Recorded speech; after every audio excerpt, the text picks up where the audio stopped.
Hello बच्चों। पिछले 3 क्लासों में हमने पैराबोला के बारे में सीखा।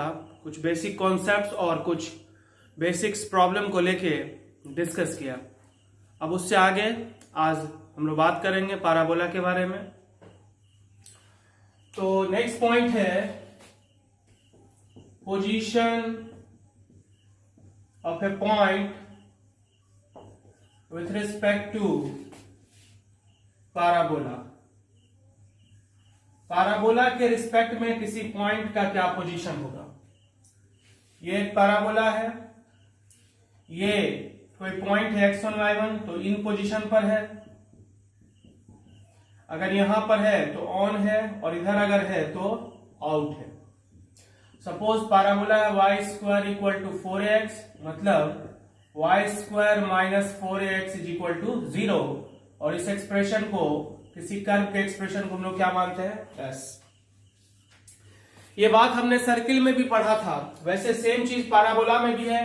ये पॉइंट को इस एक्सप्रेशन में पुट करेंगे और एक्सप्रेशन में पुट करने के बाद जो एक्सप्रेशन आता है, if y1 square minus 4ax1 that is s1 less than अगर 0 हो तो इनसाइड, इक्वल टू 0 हो तो ऑन, और ग्रेटर देन 0 अगर हो तो आउटसाइड।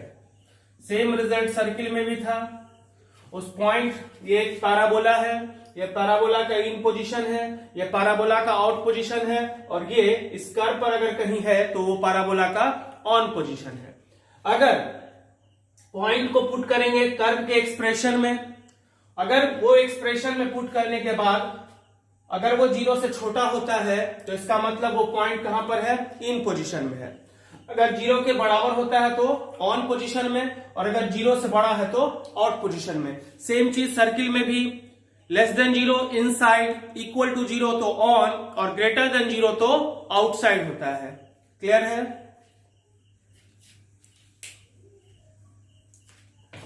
नेक्स्ट पॉइंट है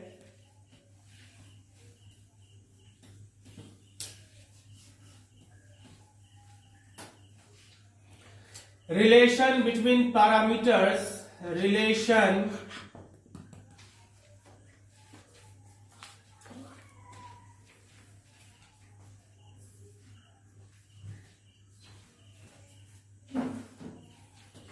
between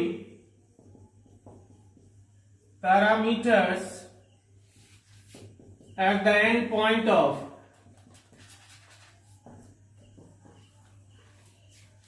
a focal chord।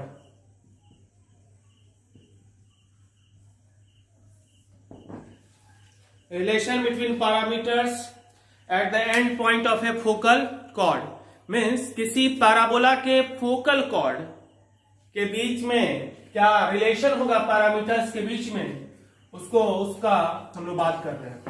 ये एक पैराबोला है, y square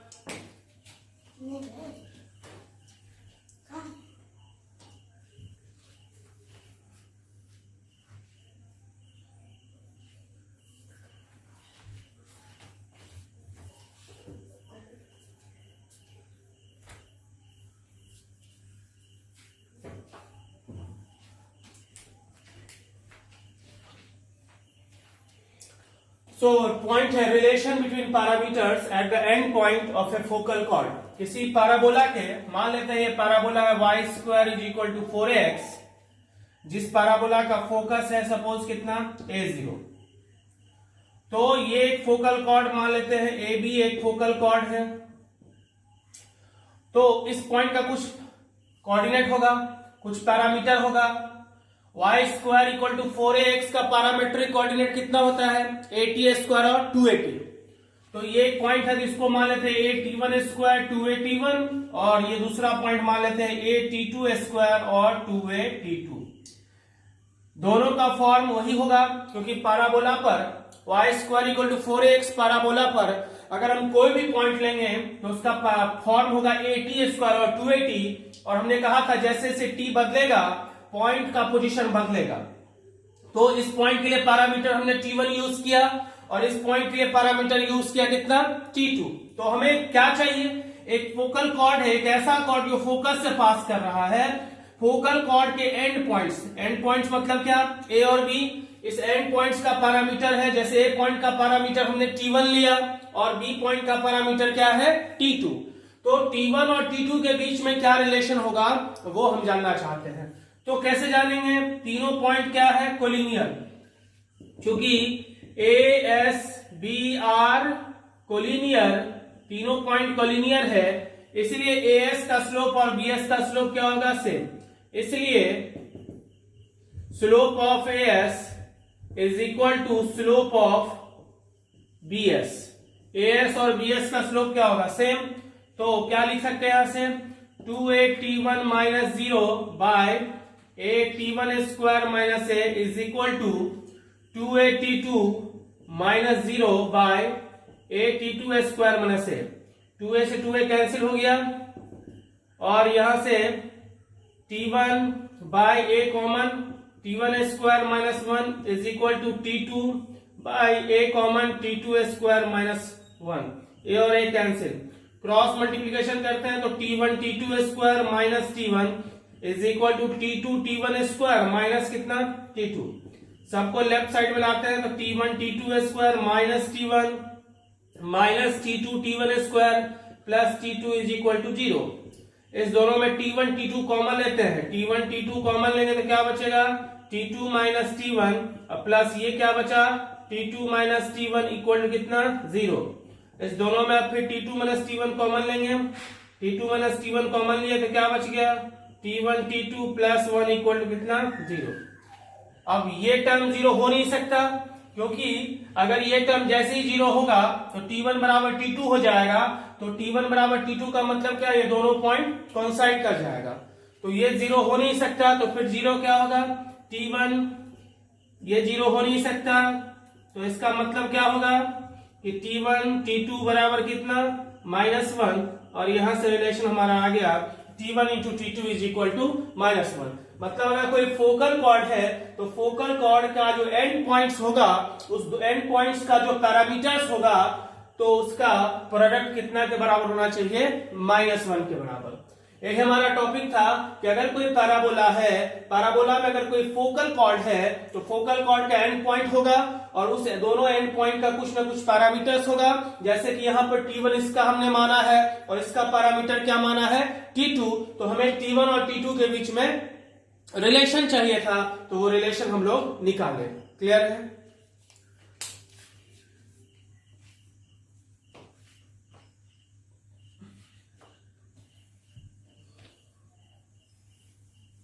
next point,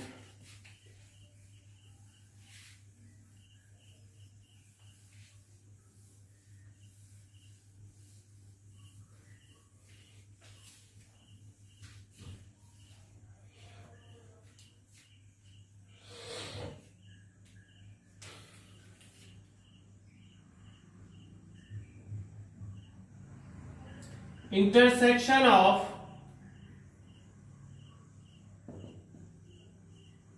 a line and a parabola, एक लाइन और एक पैराबोला का इंटरसेक्शन, एक लाइन और एक पैराबोला का इंटरसेक्शन क्या होगा वो, तो मान लेते हैं let parabola y square is equal to कितना 4x और लाइन मान लेते हैं y इज इक्वल टू कितना mx प्लस c। इस दोनों का जब इंटरसेक्शन करवाएंगे तो क्या क्या हो सकता है, इंटरसेक्शन में एक पोजीशन ये हो सकता है, दूसरा पोजीशन ये हो सकता है और तीसरा पोजीशन ये हो सकता है। Neither touch nor intersect, touch and intersect. तो फॉर इंटरसेक्शन एक इक्वेशन बनाएंगे, दो इंटरसेक्शन इक्वेशन कहलाएगा। कैसे, इस इक्वेशन में y की जगह पर पुट कर देते हैं mx प्लस c, तो क्या होगा mx प्लस c का whole square is equal to कितना 4ax and this implies ms square x square plus c square plus 2mcx minus 4ax equal to कितना 0। So ms square x square plus x common 2mc minus 4a plus c square equal to 0। ये हमारा क्या है intersection equation. इसी intersection equation का जो roots होगा वो इस दोनों कर्व के इंटरसेक्शन पॉइंट का क्या देगा, कोऑर्डिनेट देगा। कौन सा कोऑर्डिनेट, तो जिस वेरिएबल में है, किस वेरिएबल में इक्वेशन है, एक्स वेरिएबल में ax square plus bx plus c equal to 0, x variable में इंटरसेक्शन इक्वेशन है इस दो कर्व का, तो इस इक्वेशन का रूट्स इस दो कर्व के इंटरसेक्शन पॉइंट का एक्स कोऑर्डिनेट देगा। और चूंकि ये क्वाड्रेटिक है तो दो रूट्स हो सकता है, जब d लेस देन 0 होगा तो एक भी नहीं होगा रूट्स। इसका मतलब पैराबोला और लाइन ना तो टच करेगा ना ही इंटरसेक्ट करेगा। जब d इक्वल टू 0 होगा तो टच करेगा और जब d 0 से बड़ा होगा तो इंटरसेक्ट करेगा। सो फॉर, यहां पहले d निकालते हैं, d is equal to b square that is 2mc minus 4a का whole square minus 4ac that is 4m square c square plus 16a square minus 16amc minus 4m square c square, और ये cancel हो गया that is 16a into a minus कितना mc, ये हमारा d का value आया। अब टेंजेंट होने के लिए क्या सिचुएशन होगा, फॉर टेंजेंसी क्या होगा, फॉर टेंजेंसी d बराबर कितना 0, d 0 तो का मतलब इतना equal to 0, 16a into a minus mc is equal to कितना 0, a 0 हो नहीं सकता तो ये 0 होगा, so a minus mc equal to 0, और यहां से आ गया c इज इक्वल टू कितना a बाय m, और ये हो गया condition for tangency, condition for tangency, मतलब ये लाइन इस पैराबोला पर तब टेंजेंट होगा जब c बराबर कितना होगा a बाय m, और अगर c बराबर a बाय m इसमें पुट कर दे तो ये लाइन इस पैराबोला के लिए टेंजेंट का इक्वेशन हो जाएगा। So equation of tangent to y square equal to 4x can be taken as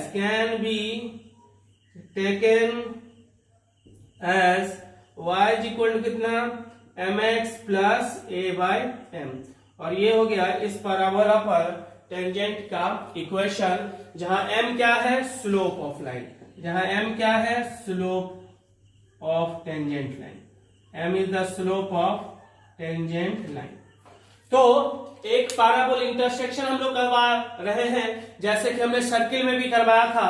एक पैराबोला और एक लाइन तीन पोजीशन में हो सकता है।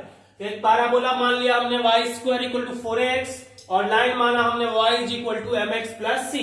इंटरसेक्शन होने के लिए इंटरसेक्शन इक्वेशन हम बनाते हैं, तो इस पहले इक्वेशन में y की जगह पर mx प्लस c पुट करते हैं, तो इक्वेशन हो गया mx प्लस c का होल स्क्वायर इक्वल टू कितना 4x। सो इसको एक्सपेंड किए तो ये इक्वेशन है, और इक्वेशन 1 का नाम क्या होगा, इंटरसेक्शन इक्वेशन।